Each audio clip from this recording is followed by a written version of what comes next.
all kinds of rumors in the air everywhere that Chicago is looking to say bye-bye to the quarterback, Justin Fields. Justin Fields downplaying the tactic that he unfollowed the Bears on Instagram. He essentially said, it's nothing more than just needing a little space from all the noise. Well, this is from a podcast, but here's a little audio proving that we're not making this up. Here is the aforementioned Bears quarterback, Justin Fields. Let's go to the audio tape. Why do people take social media so serious? Like, but like, why you don't follow the Bears? This and that. Like, I still mess with the Bears. This and that. I'm just trying to take a little break. I follow the Bears and the NFL, bro. I'm not just trying to have football on my timeline. Like, I know y'all mess with a girl, EQ, especially you. Just because you don't follow the girl on IG, don't mean you're not messing with them. Okay, see, you don't have to follow him to mess around with him. He went on to say the money part of this quote was, I'm tired of hearing the talk. I just want it to be over.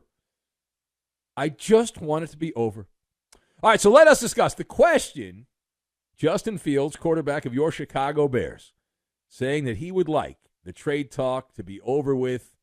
Do you have empathy? Do you have empathy? Is that the right word? Do you have empathy for Justin Fields? So I've got Oscar Wilde, Combat Zone, and Zoomer. And we will combine all of these things together, and we are going to make the greatest pizza I've ever had, which is deep dish pizza. Now, some people are snobs from Chicago, and they say real Chicagoans don't eat deep dish pizza. But I would argue that those restaurants, and there's a bunch of them in Chicago that serve deep dish pizza, could not stay open if it was only tourists that eat at those restaurants. All right, so A, to answer the question, do you have empathy for Justin Fields? That would be a no on this side of the microphone. You can answer for yourself. But Justin Fields, if he really wanted to stay in Chicago, obviously it sounds like he does, he's annoyed by all this, then the easy solution would have been just to play better. He sucked at a time you cannot suck. He has only shown brief flashes of domination in the Windy City. And he has been the U word, undependable. And you're at a point of demarcation here if you're the Bears, right? It's like Justin Fields is as reliable as your standard Chicago politician. It is interesting. I'd like to point this out. I'm not making this up, by the way. My favorite story in recent years from Chicago politics is the politicians in Chicago sold the revenue from all 36,000 parking meters for the next 75 years to a firm that is, I believe it's in the Middle East. There's a group in the Middle East that owns, when you pay the parking meter, you feed the meter in Chicago, you're feeding a Middle Eastern fund is what you're doing. How about that? Isn't that amazing? That's great political work there in Chicago. But when you take a couple steps back, all things considered, this trade conversation, well, hasn't happened yet, right? We can breathe freely. Nothing's happened yet. But the trade conversation is a blessing, right? Justin Fields has been utter garbage on the field, and yet he has value and is getting a lot of attention because of the very thing that he's annoyed with, social media. There's buzz because a lot of people, I'm going to let you in a little secret here, tell you how we make the sauce. A lot of people on social media don't actually watch football, so they'll see clips of Justin Fields. And I would agree.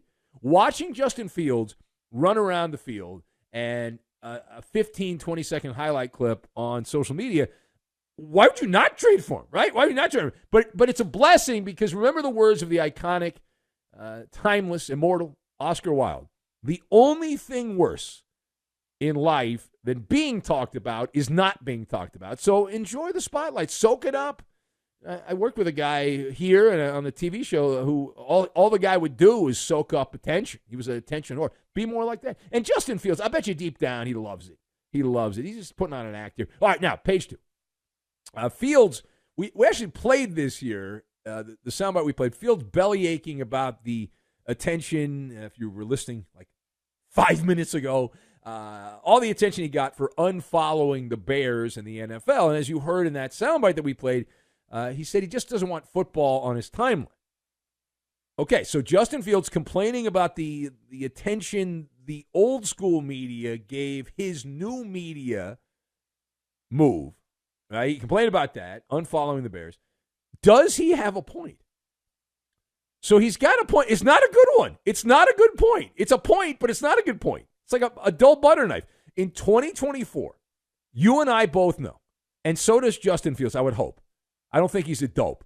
That the social media world, combined, infused with professional sports, that social media is the combat zone for the disgruntled athlete. It's been that way for a couple years. It will continue to be that way for the foreseeable future. Justin Fields knew what he was doing, right? Bummed out. My theory on this is he bummed out. He wants to stay with the Bears.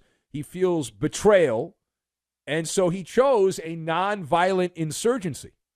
The social media scrub-a-dub-dub is a regular occurrence. It's passive-aggressive behavior, but it's targeted. It's targeted passive-aggressive behavior. And so many fanboys and brown-nosers monitor the socials. Your very presence on social media, everything you do, anything you like or don't like or follow or don't follow is analyzed under a microscope. And they've got that cyber telestrator where they go over, can you believe what he did? Oh, that's sketchy. That's sketchy. Justin Fields, oh my God. He went outside the box. All right, last word here. So staying with the theme, we're going to go away from Justin Fields at this point. We're going to pivot a little bit away, but not too far away, because the guy that's going to take his job is Caleb Williams, the crying quarterback, who is expected to replace Fields in Chicago 60-some days, a little over 60 days away from the NFL draft. And the Chicago Bears are on the clock. They have the number 1 pick, and Caleb Williams is playing. The plan is, at this point, a lot of time for this to go up and down and boil and all that. But at this point, Caleb Williams is going to be the number 1 pick. He does not plan to hire an agent prior to said NFL draft. And some people up in arms, I can't believe he's doing that. So I'll ask the question. We've had these stories in years past. Caleb Williams not hiring an agent, is this dumb or smart? So my answer is Zoomer-like, not boomer, I say Zoomer, as in LegalZoom or their competitor Rocket Lawyer. There is no negotiation, as far as I know, unless they changed it. You are picked wherever you're picked. There is a slot that you go into financially. You get what you get based on where you're drafted. And it doesn't matter how great an agent you have with $3,000 suits, or I guess we got to update that, $6,000 suits and cufflinks and all that. Doesn't matter. Have the slick back hair and be a total shyster. You're going to get where you were drafted. That's what you're going to get. Now, the one thing that agents can do is feed the narrative. They can feed stories. These guys, Adam Schefter and Jay Glazer, they get most of their stories from agents, from people on the inside. So, got a good agent, get some positive publicity going, but it's not going to increase your salary. And the move here is, I don't even know if you'd use LegalZoom per se, but you'd hire a lawyer. Maybe you can do it on LegalZoom. I haven't looked at, or the other one, Rocket Lawyer. But you go on there, and you get legal counsel. You have them read over the contract, and it's a standard boilerplate contract. You save some money, and you spend on a good marketing person. And if you need an agent, you can hire Lamar Jackson's mother. You can do that. And, of course, what they did, Lamar Jackson, is they just took the contract of the quarterback in Philadelphia, and they said, all right, Jalen Hurts got this amount of money, so we'll go a little higher than that, and then boom. Done.